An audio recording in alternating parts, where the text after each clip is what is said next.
right, you're good to go? Yeah.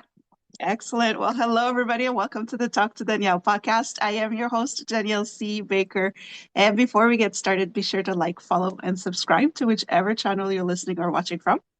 And when this episode is going to air, we'll be in season 4. I can't believe we're already in season 4. So I do invite you to have a look at the 3 previous seasons.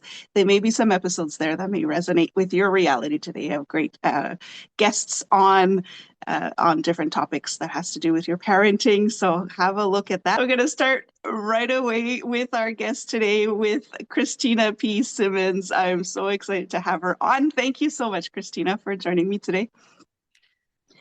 Thanks for having me. This is so exciting. And I love the way we met too. It was like a random LinkedIn message. So, I'm enjoying my experience on LinkedIn because that's pretty much all of the connections that I've had on that platform. It's just these random, just stumble upon somebody and it just clicks. So it's some great. So I'm really happy, and I love this. No pun intended, but your book, Eat Your Feelings. I've been eating this book. It's just wonderful. It speaks to me so much. But before we get started on your work, can you tell us a little bit about yourself and how you got to where we are today? sure. So I think the reason that we connected is because we both have worked with children in the Yeah. past. And so by trade or by my schooling, I'm a pediatric occupational therapist, but the what I learned the most or who taught me the most is my son, who was diagnosed on the autism spectrum at the age of 4. And so he's the one who set me down the path of occupational therapy and wanting to get my master's in that. And it was really, as a mom, not really, I mean, I saw it as a new career path. But it was really, as me as a mom, I needed to know how his little brain worked and why he was so angry and what I could do to help him. And I couldn't find help in our area. We live kind of rurally. And I was going to have to drive like an hour any direction that I went. And I also had, he had 2 older sisters. They were still young at the time. And so I said, you know what? I'm just going to do this myself. And so Yeah. here we are all those years later. And he's doing fantastic. I don't regret a minute of it. Um, and although it's been challenging, I think that I just love all the lessons that he has taught me. So that's how we Yeah. got here. I find it so interesting the more I speak to people and the more I interview people is in that case of a neurodivergent child, a lot of the times parents will pivot and change their vocation, I guess we could say, because of the fact, and I think this is where it's so important to have these conversations first for parents to feel like they are normal, even though they don't feel normal, that they're not alone, that they're struggling, or even to find the resources that they need or to have access to the resources. So you kind of have to get creative and take matters into your own hands. So for the parents who are listening or watching, just know that you are not alone going through this, and there is a community out there that can help you. So it is rewarding when you start working and seeing the changes in your child and the connection that you're creating with your child as well. I think it's beautiful.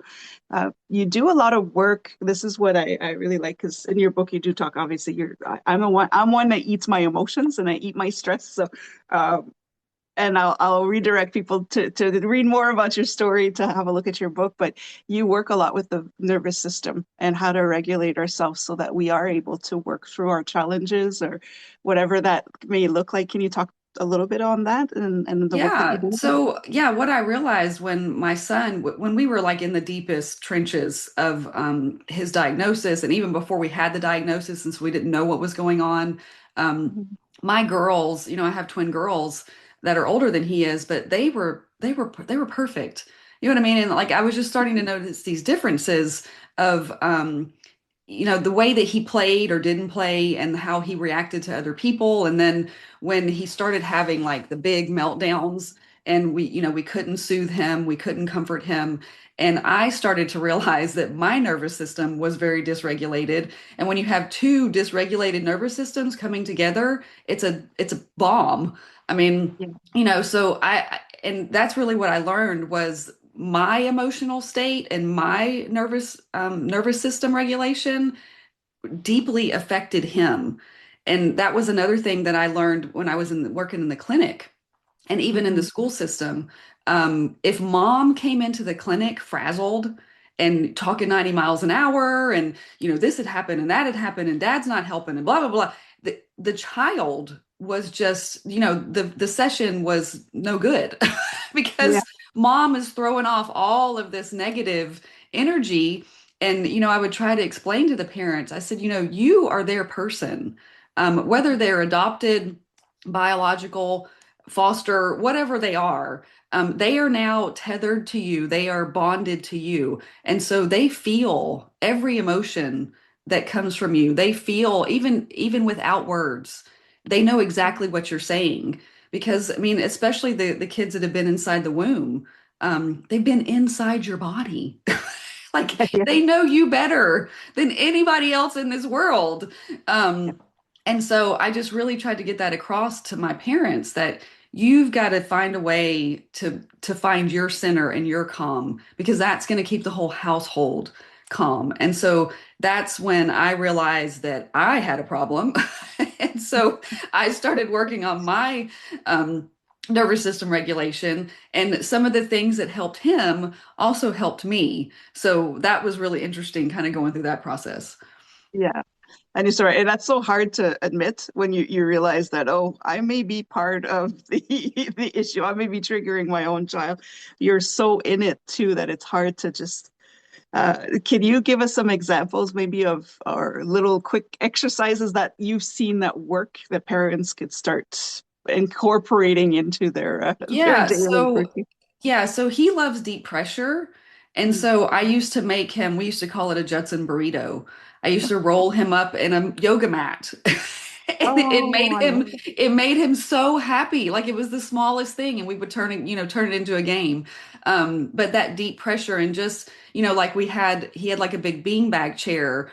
And so I would take either like another pillow or maybe a yoga ball or something, and like just mush and squish kind of, gently. Um, Right.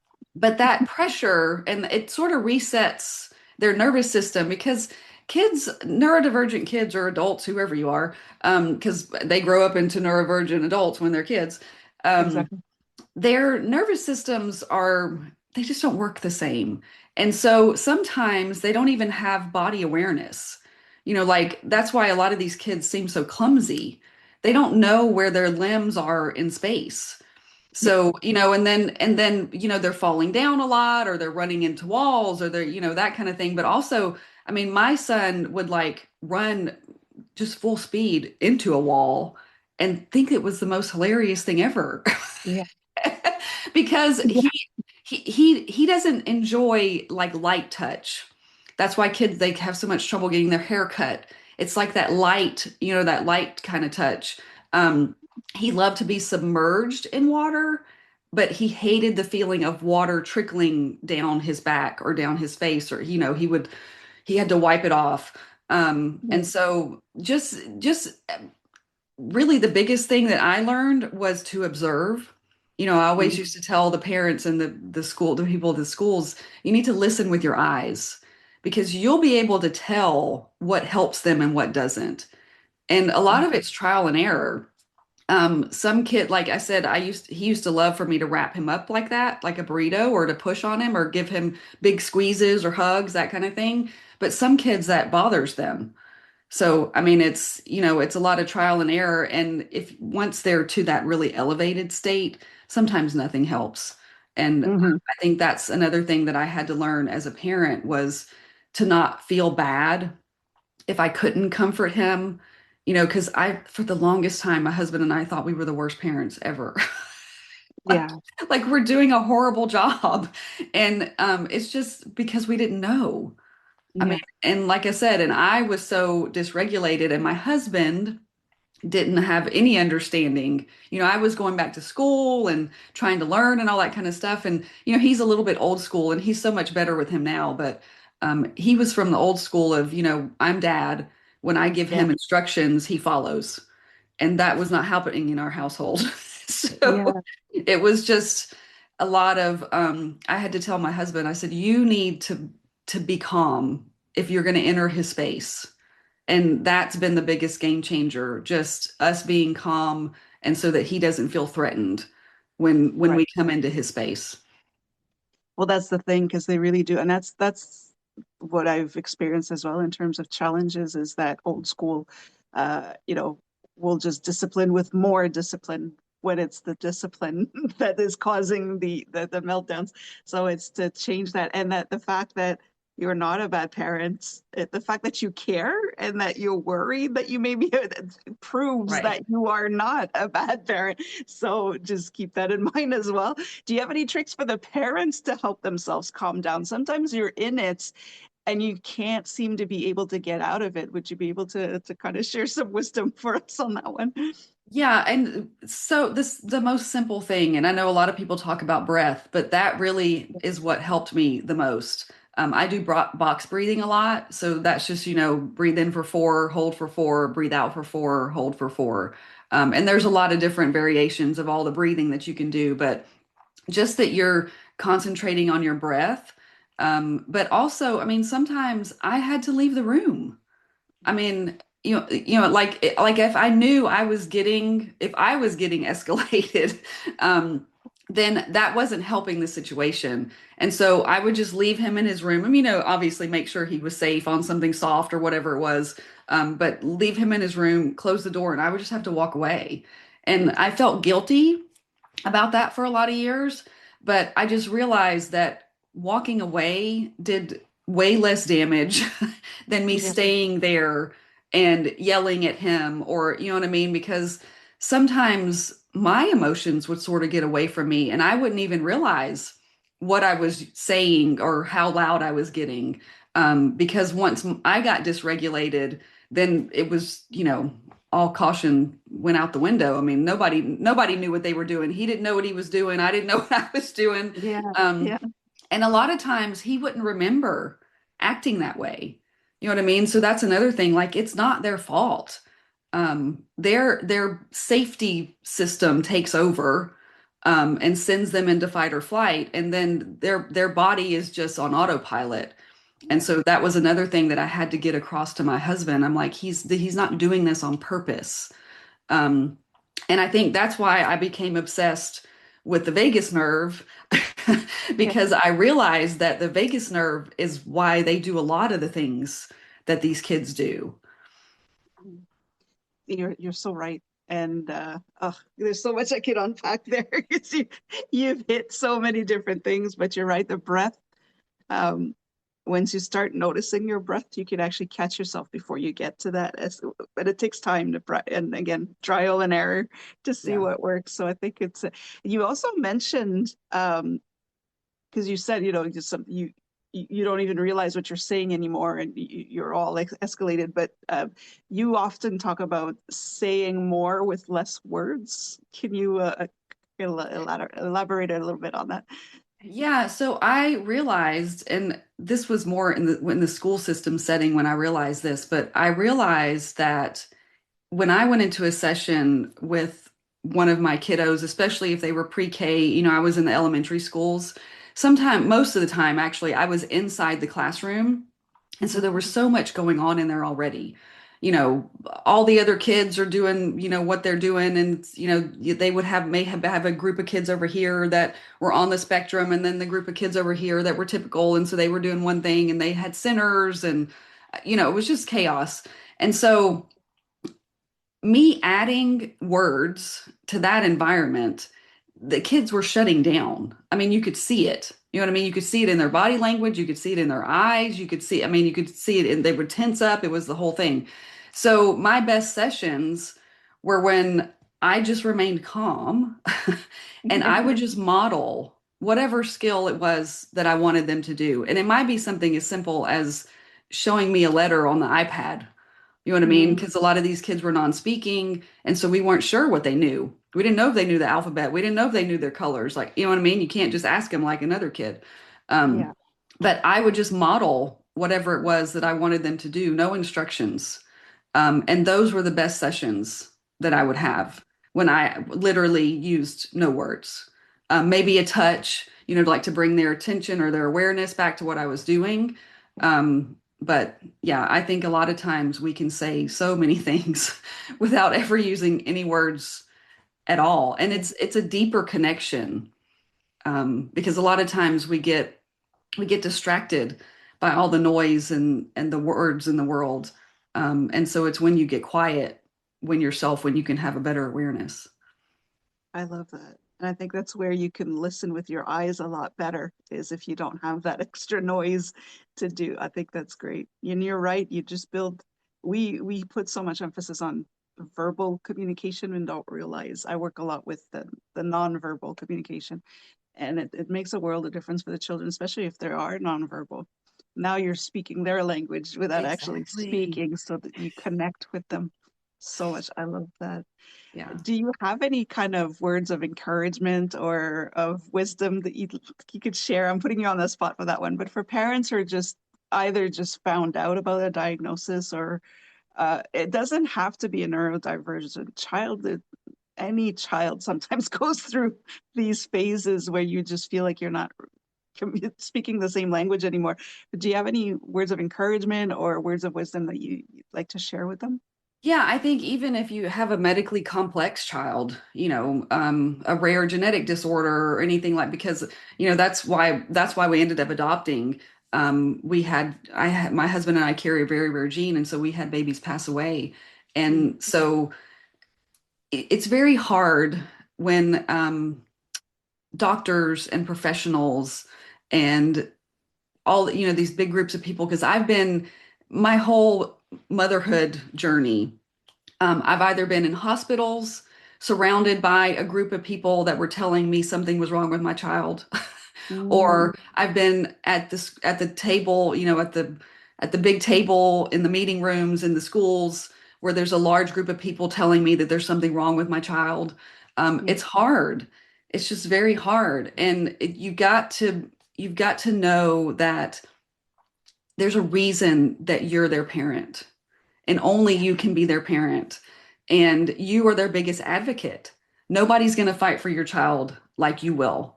And so, I mean, and I'm not saying go back to school to get a master's degree. You don't have to do it to the extreme that I did. Um, but know that you have power and you have authority and you know your child better than anybody else. And I think that was what I finally had to learn was I was the one who knew what was best for him. And I needed support, obviously. I needed teachers and staff members and all that kind of thing. But um, yeah. I was the one that was closest to him. And so I was the one that needed to be the voice when he couldn't speak for himself. That is beautiful and is so important because you're right, and you're overwhelmed and you want to do so well, and you probably feel guilty about what's happening to your child as well. That you're just rolling with the punches when it comes to everybody has their expertise, everybody is working on the condition, but not on the child's per se. Right. So that's why you're so important. I love that. Such a beautiful, beautiful message. I could ask you so many questions, but let's talk up a little bit about your book, Okay. if you're okay. So it's Eat Your Feelings. What brought it on? I know you touched a little bit on your personal story uh, during the interview, but can you talk to us a little bit more about your book? Yeah, thank you so much for putting my book in here. Um, and I need to get yours. I have it. I just haven't read it yet. Yeah. So but I've been through a lot of trauma in my life, starting from childhood. And so that was another thing that I realized that your childhood shapes you. And so I didn't want my son growing up thinking that he was always a bad kid. You know what I mean? Because he was always in trouble. And I thought he's going to think that he's bad, like that. He's going to grow up thinking that he was bad because I grew up thinking that I wasn't good enough, that I had, that I didn't try hard enough, that I didn't make good enough grades, that I didn't play good on the ball field, that everything was attached to like something that I did. I didn't feel like I Mhm. was loved just for me. And so we all cope with things differently. And my coping mechanism was food. So Yeah. whenever I had an emotion that I didn't want to deal with, I would eat. And so, I mean, that first of all, it's just avoidance. And I think that's my biggest message. Like you can't avoid your feelings forever. They are going to come up. They are going to come out. Mine manifested in physical ailments. I had migraines. I had panic attacks. I had not just to mention the weight gain and all that kind of stuff, but anxiety, depression. I destroyed my gut health. My Mm. gut was leaky, and I had all kinds of digestion problems. And I'm not totally convinced that the tumor that I had in my leg wasn't from stress and not processing Mhm. it, as well as going into menopause in my 30s. And had no Mhm. idea because they thought I was too young to be in menopause. That I thought I was crazy. I thought I was losing my mind. Um, but yeah, so I often say that it's going to deal with you if you don't deal with it. And so, but what I realized, and a lot of that had to do with my son because of he had a lot of trouble eating. He still does. He eats very few foods because of texture problems and all that kind of thing. And he's very sensitive to smell. If something doesn't smell right, he literally runs out of the room. Right. Couldn't take him to a restaurant when he was little. It was a whole thing. Um, but I realized that as I was standing in the pantry one day, because I was having an emotion, and so I'm standing in the pantry trying to find something to put in my mouth, but I realized that the emotion that the food was tied to, there were certain types of food that I was eating for every certain emotion. So if Oh, I was anxious, I wanted something crunchy or salty because it was like that input in my mouth of that crunch. If I was sad, I wanted like a pudding or a cake mhm. type of substance. If I was angry, I wanted like a hearty chili or a big fat hamburger. And so, like, it was just this epiphany to me. It was like, oh my gosh, I'm literally eating my feelings. Right. Yeah. And so I was just like, um, it's got to stop, because it was not only affecting my mental health, but my physical health. And, I was raising these children, and I would realize that I was checked out for a lot of their Mhm. childhood, which is one of my only regrets. Um, I try not to have regrets about things, but that was another reason. We didn't touch on the vagus nerve again. That's like your safety net. I mean, it Yeah. literally is, it puts you in kind of a primal state. So, because it doesn't feel safe. And the vagus nerve is attached to, I mean, it goes through like your whole body. Yeah. So I think that my sort of epiphany, because it goes like around your stomach and all that kind of stuff. So, like when you get really, really nervous and you feel sick to your stomach, that's the vagus Yeah. nerve. Yeah. Um, Mhm. it can make you sweaty, like it's around your diaphragm, so that's why it affects your breathing. Like your breathing can get really shallow, which is why the breathing is so helpful to calm it down. Um, Yeah. but yeah, so I just realized that I had to start dealing with my emotions instead of eating them. So, Yeah. That's not easy. I find that's mm-mm. one of the hardest thing out of all. Yeah, because I'm still struggling with that. I do eat my emotions, I'm aware of it. I'm gonna start noticing now which food I'm craving for which emotion. I never made that connection before, so I'm Well, gonna and the have a awareness look is at that. where it starts because That's it. that's where you can turn it around. And I still deal with it, and I've been dealing with this a lot lately. Like I feel Mhm. like I'm a fraud, because I wrote this whole book about eating my feelings, and here I am over here doing it. Yeah. And not to the extent that I used to, obviously. I mean, I would eat like a whole bag of chips, Mhm. if I was anxious. And now I can maybe eat 4 or 5 and just sort of get over that feeling, or maybe even something else that's healthier that can still give me that crunch. Yeah.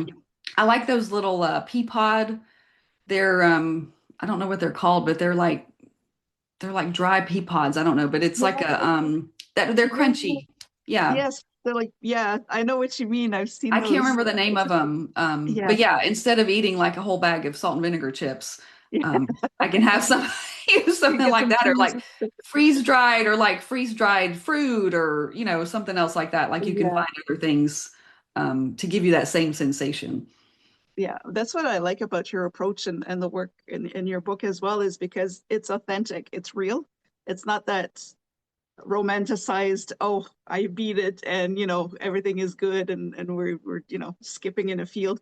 It's real and it's never linear when you're working through your health and to get yourself better. I can't even find my words right now. I'm so excited. There's so many things I want to say, but nothing is linear. It does go up and down, and so it's how do we cope with that instead of beating ourselves up for saying, oh, I'm failing again. It's no, what can I substitute?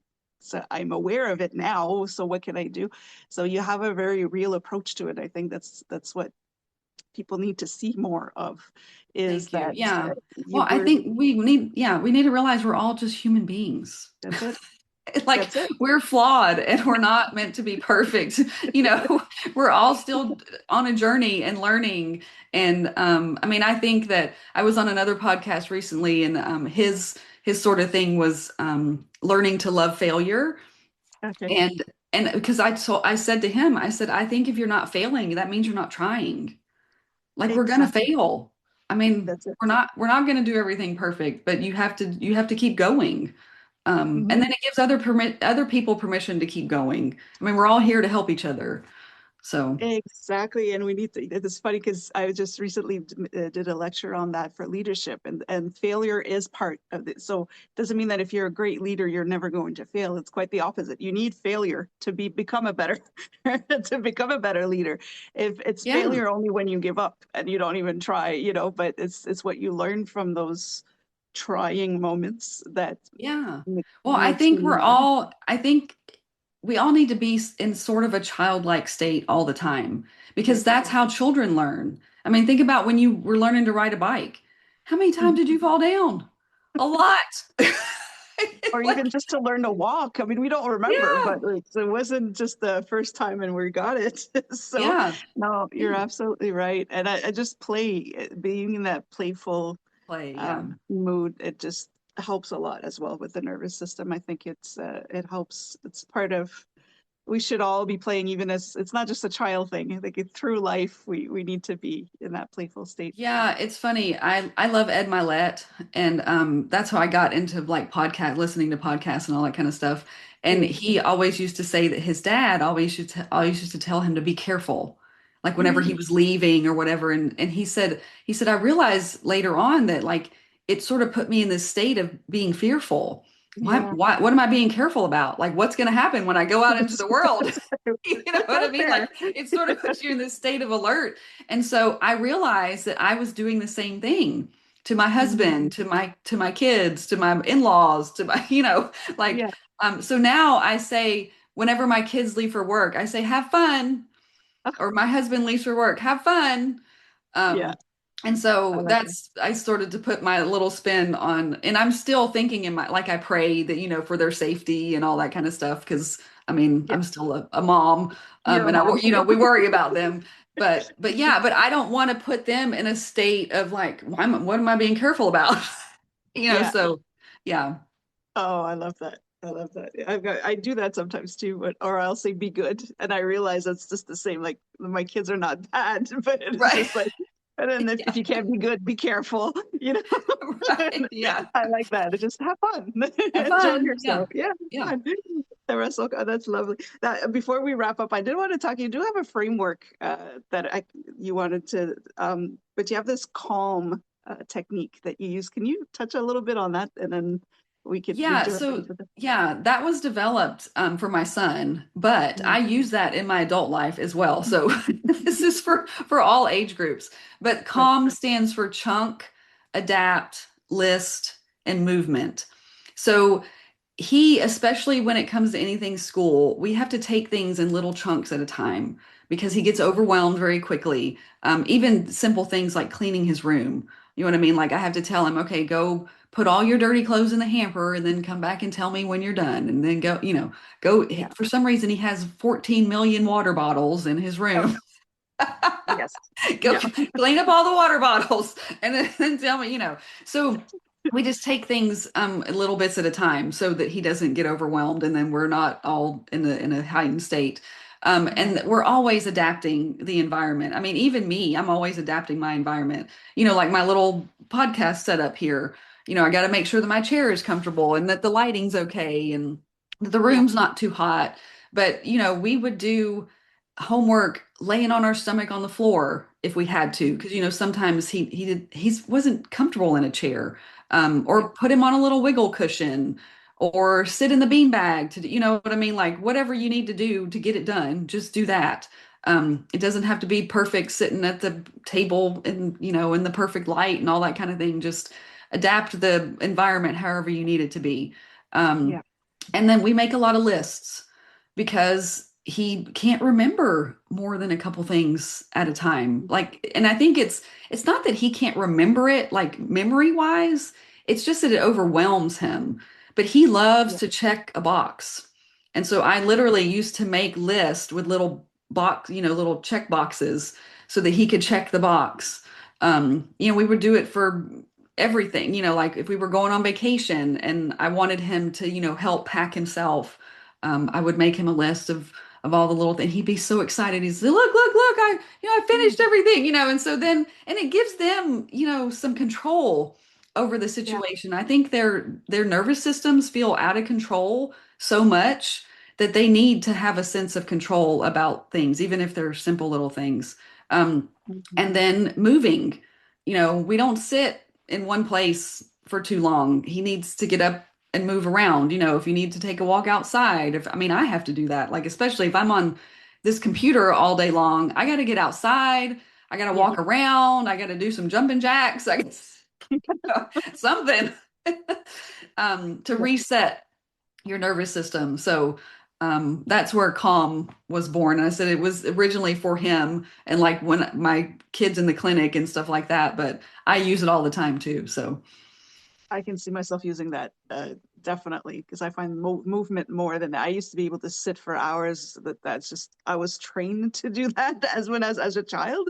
I'm naturally fidgety, so I realize now as I'm getting older that my body is like, no, you need to get up and move. And if I try to fight it, I just can't focus anymore. But I like that. I right, like it. exactly. Yeah. And the chunking. That's something I'm definitely just the fact that you called it chunking. I love it. It's so much better than blocks. What a Yeah, chunk. no, yeah. I love Yeah, that. yeah.